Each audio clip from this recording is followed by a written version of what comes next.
thrilled to have you on our podcast today. Same question that I start off with everybody. Tell me your life story, whatever that means to you. Whatever is most important would be great. Wow, such a large question. My life story.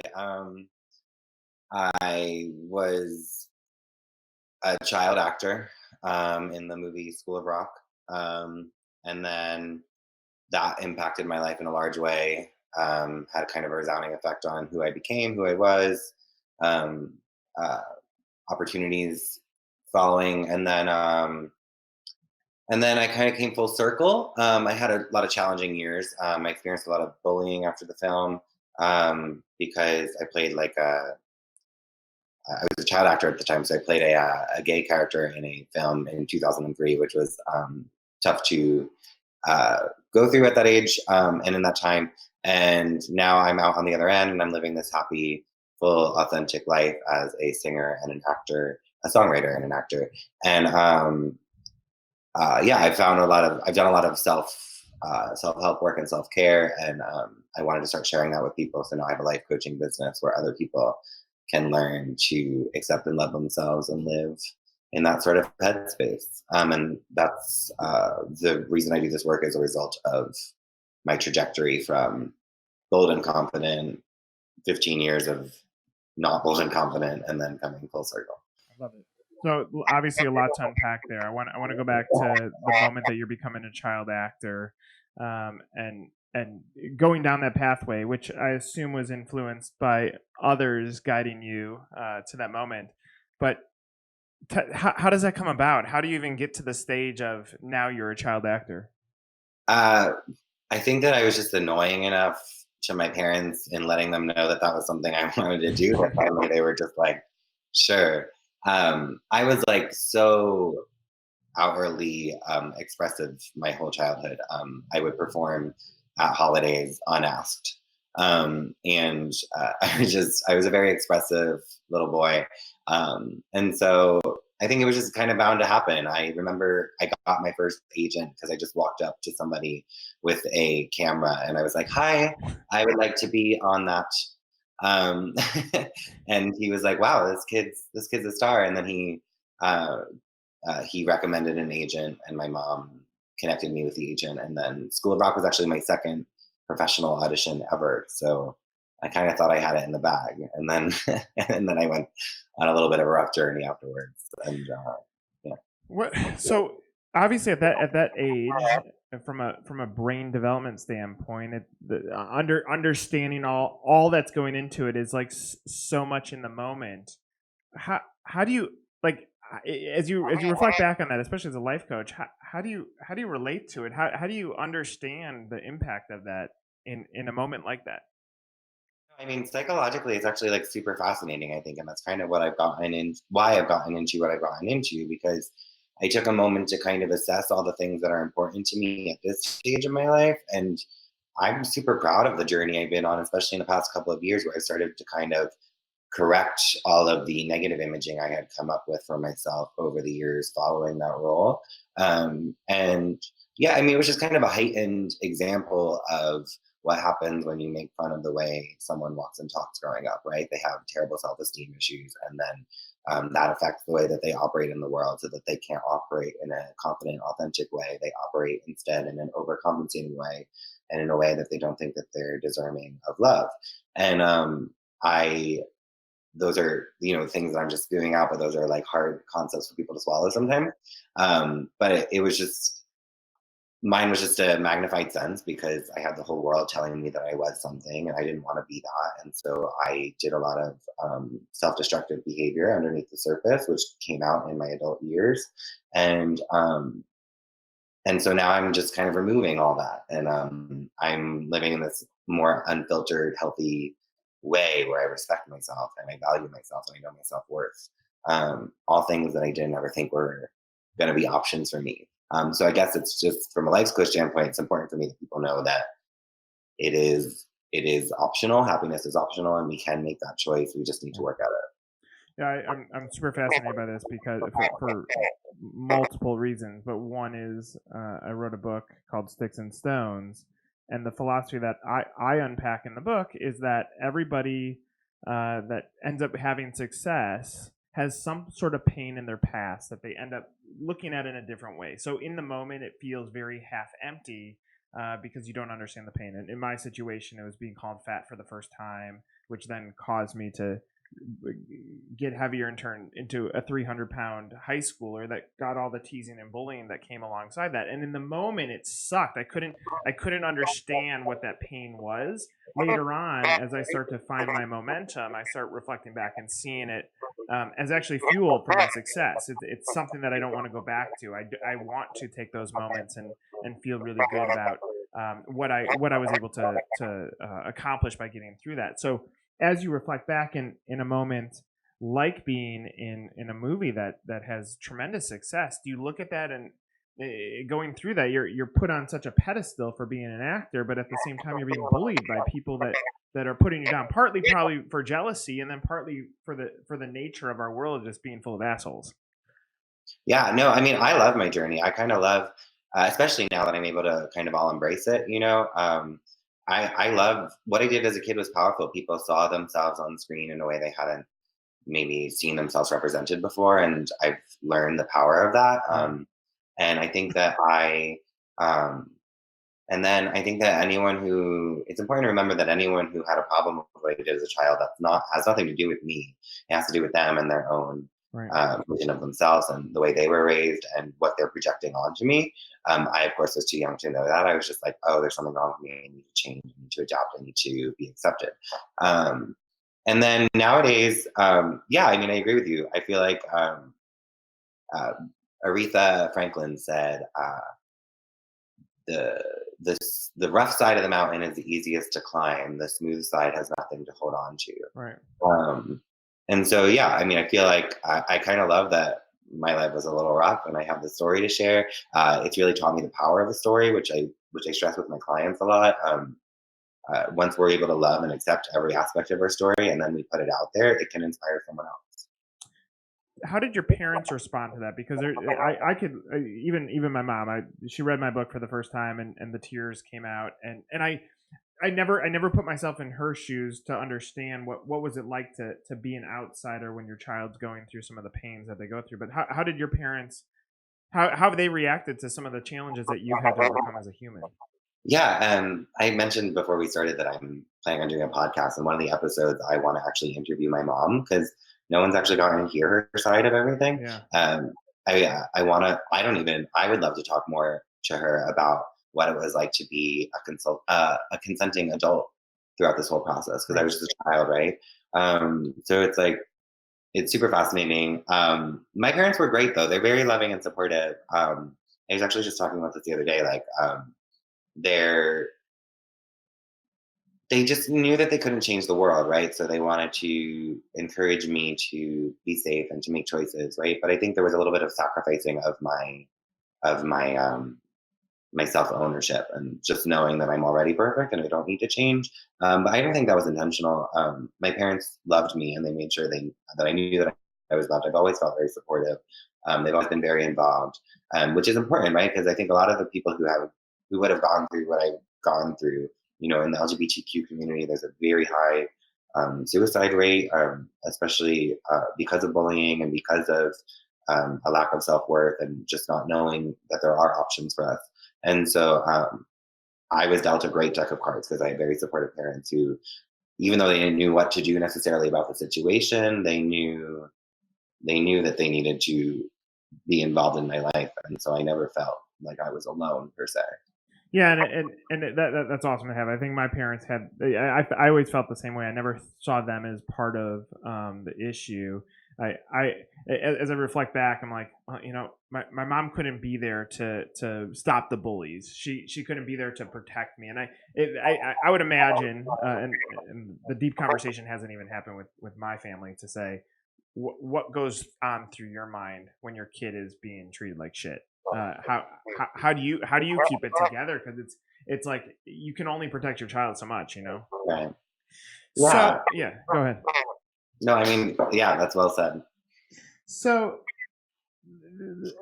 I'm very curious on this. So when I was growing up, I graduated college in 2003. So I had the benefit of going through high school in a time where the digital age hadn't affected it.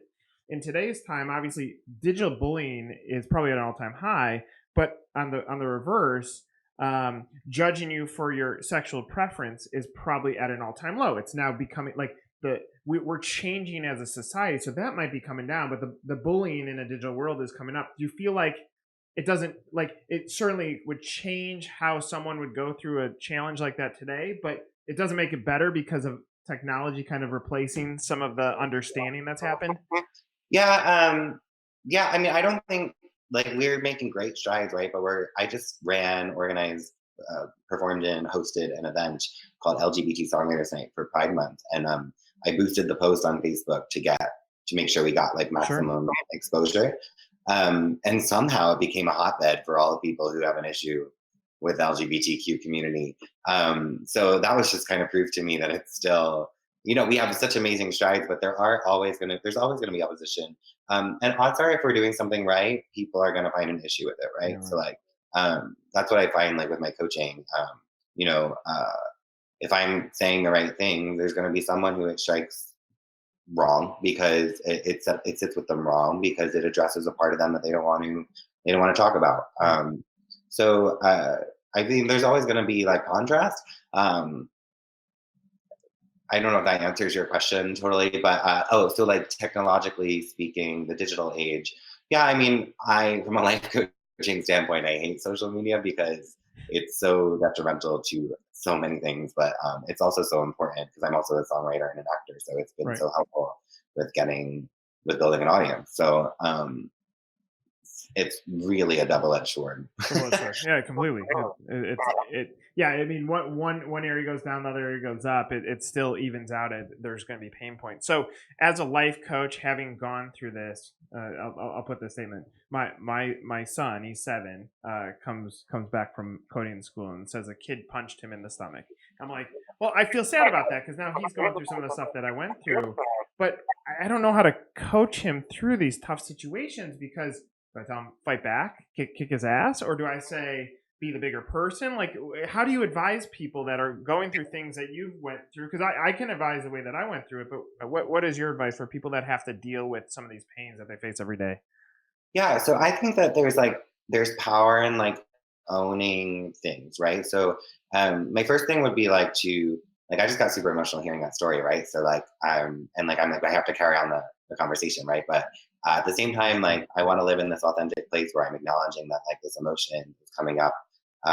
Because so like if you're being bullied and you're experiencing these emotions, don't just like shove them aside and think that you need to toughen up. I think it all just comes with honesty and authenticity and leading with that. So it's like, this thing is happening to me. And then there's power in owning things. So, like, um, if you're someone who wants to be liked and accepted, I think the worst thing that you could do is to deny those feelings because those are real. I would start to be honest about how you want to be liked and accepted, and because there are resources out there, right? So like once you start to put out there everything that you desire, um, that's when the opportunity for connection comes up, and that's when someone is going to say, "Hey, I too like and accept you." Um, you know what I mean? I think the worst thing we can do is deny any part of what's going on, or like try and shove it aside. It's all because there's power in like we take the power away from them when we own it ourselves, right? If someone's bullying us, if we take that and make it a powerful moment for us, and how can we come back from this, and how can we use it to better ourselves? That's taking the power away from them almost, you know. When you think about this advice that you're giving, and you go back to the times that you were being bullied, did you have communities like did your co-actors in School of Rock, did that turn into a positive community for you? Did you have pockets that gave you at least the freedom to be you? Did that ever get created, or was that something that you wish would have happened when you were growing up? um I genuinely don't think I ever had anyone stop and tell me that it was okay to be me, Yeah. which is why, you know, people told me they loved me and that they supported me, but I don't know that I would have listened, but I don't think that I was ever like grabbed by the shoulders and told like it's okay to just be you. Yeah. Which is I'm so happy for the next generation because there's messages like that going out finally. And that's why I'm doing what I'm doing, right? Because I've actually come to learn that like everything I thought all the solutions were outside of myself, and it turns out that every solution to any problem I've ever faced is inside of myself. Right. Like I'm all I need. And so to not be me would be arguing against the reality that I am everything that I need. So it's like, it, yeah. I mean, that's like the greatest advice I can give someone who's going through a struggle is to just be yourself and ride it out and see what's on the other side. Do you feel like you still today have to have those internal conversations with yourself? Do you go through tough, painful moments that you have to be your own best coach? Oh god, yeah. I have a coach. I have a therapist. I have a lot of mindfulness practices. That's what I. That's a big thing for me and my clients. You know, you don't just flip a switch on a 15-year negative narrative that you're telling yourself.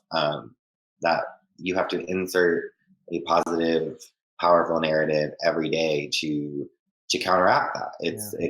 It has to become routine. It's kind of like physical therapy, right? So you have like strong muscles and weak muscles. So you have to work the weak muscles to get them as strong as the strong muscles. But we have mind muscles that have been going for 15 years telling us that we're not good enough. So we Right. basically need to counteract that with a daily like I had one of my clients write himself a letter from the future every day, letting him know that it all just worked out okay.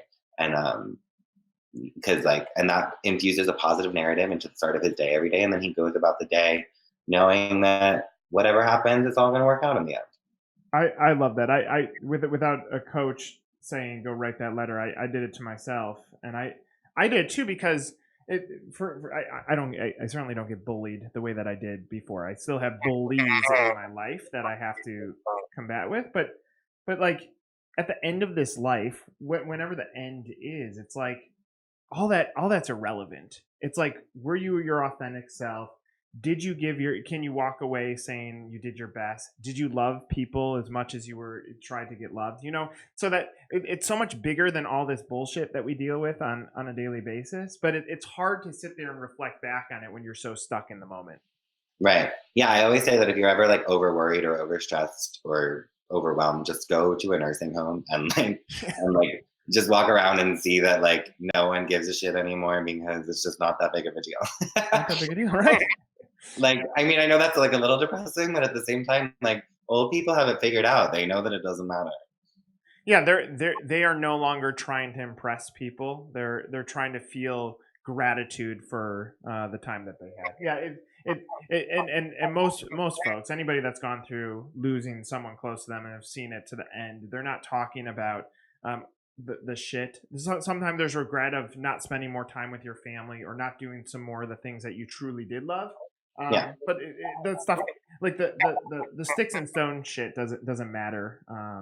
The other thing that I'm truly fascinated in is the pursuit of a dream. So you have the dream of an actor, audition to you nail a role that's going to be a huge hit. How does your dream work past that, and how do you dream every day for what you're trying to accomplish in life? Yeah. No, I love talking about that too, because uh, so I I feel like everything we're talking about, I just happened to be talking with my friend about the other day. So this is like super helpful. But basically, like, so I struck success, kind of like success, quote unquote success, young. So I felt kind of like whether society was or I was, I kind of always felt like I was being held to this standard of success my whole life, which actually paralyzed me. Throughout college and the couple of years following, I was literally unable to audition. I would shake. I would have bodily functions that I could not control. I was terrible. I put too much pressure on myself to, especially with the stigma that I was associated with, and all I wanted was to be normal and considered talented outside of this gay kid from School of Rock imaging. Right. And so I put all this pressure on myself because this is my dream, right? My dream is to tell stories and to connect with people. And I lost but it's also just to have fun because like what we're doing is fun. Acting is fun, songwriting is fun, singing is fun. I lost all of the fun in it, and yeah, every move was so much pressure, and then I just started having fun again. I can't remember why I started having fun again. Songwriting was a huge outlet for me Yeah. because I started to. It was the first place where I ever actually put like authentic feelings out into the world, um, and because it's easy to disguise them in a song, right? Sure. And yeah, and that was just really powerful because I connected with people through that, and I saw the power of authentic connection. And then I just also realized how much fun I was having because music is a joyous thing and it's a wonderful way to connect. And I just went back to the fun. And so now my advice to anyone who like is trying to be successful is that, well, first, happiness comes before success. People think that being successful is going to make them happy, and that's not true. Um, because I was successful and I wasn't Right. happy. And then, and yeah, I mean, I feel successful every day because I wake up and I have this thing called that I call daily contentment. I have a better relationship with myself, and I know how to react to things better, and I know how to console myself better. And then as far as like pursuing my songwriting dream, I'm just very persistent, I guess. I just I'm just constantly releasing music, or I'm definitely never going to give up at this point. I've been doing it for 17 years, Yeah. and I'm slowly but surely building a fan base, and I appreciate it. But it's better than a fan base that I could have imagined for myself because so much of what I used to want was this idea of success, right? But now I'm connecting with people through actual uh, authenticity because I'm sharing a song that has lyrics that mean something to me and it means something to them too. And so now we're connecting on that level and not just because you know what I'm saying? Yeah. As a musician, as an artist, and I've always been fascinated with it. There's plenty of people that just never make it. They're the ones that have small audiences, or they're fighting every day to get a gig, and maybe they're talented musically, but from a performance standpoint, maybe it just doesn't meet the other half. So they're not going to be someone that quote unquote makes it, but they do it because of the love of the art. Like they love the art of the way that they're able to tell stories, and it doesn't matter if the audience is one or it's 100 million at that point, because they realize that happiness is more so in the function of doing what they love versus what the outcome can be. Do you feel like are you judging yourself on the size of your audience, or are you judging that you find that one person in the room that you're able to connect with? The latter. And Yeah. also I would tell anyone that like that wants to be an artist is that they have the opportunity to be an artist every single day. There's art just in our conversation right now. Like there's ways to art is telling stories and impacting people, right? That's what art is. So um we can do that just by the way we carry ourselves in the world, and that starts with a authentic happiness within. I don't view only when the days that I have gigs as me being an artist. I'm an artist right now. I'm going to be an artist in 5 minutes from now. I'm an artist that's you know processing the world and living in it, and then sharing the way that I'm living in the world with other people, and that's art, right? So I feel like we need to stop measuring it by how many people are listening to us, and just focus on the one right in front of us, which right now is Nick Powell. Oh, there you go. You nailed it. So, do you feel do you wake up and feel like you've found what equals happiness? Do you feel happy inside, and were you able to get to this stage by going through deep reflection? What was the last bit? By going through deeper reflection on what you've gone through? Yeah, no, I do. I feel like happiness is always accessible to me, and it's always an option. I have my rough days. I'm not like trying to say that I'm like the Dalai Lama or anything, but I uh, I have my rough days, and but that's the thing. I'm just trying to be open and honest about them now, and accept them, and know that even if I'm in a moment where I feel like I'm trapped in the shade, I can take a couple steps, and I'll be in sunshine. Like there's always light doesn't disappear. It's always there, just blocked sometimes. um,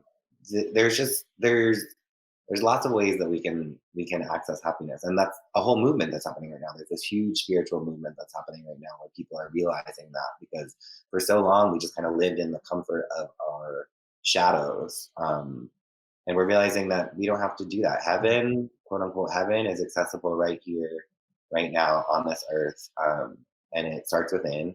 And and yeah, I mean, that's important to me. I want everyone to have access to that because for coming from someone who literally thought they were never going to be happy, um, this is success to me. Being able to say that I'm happy every day.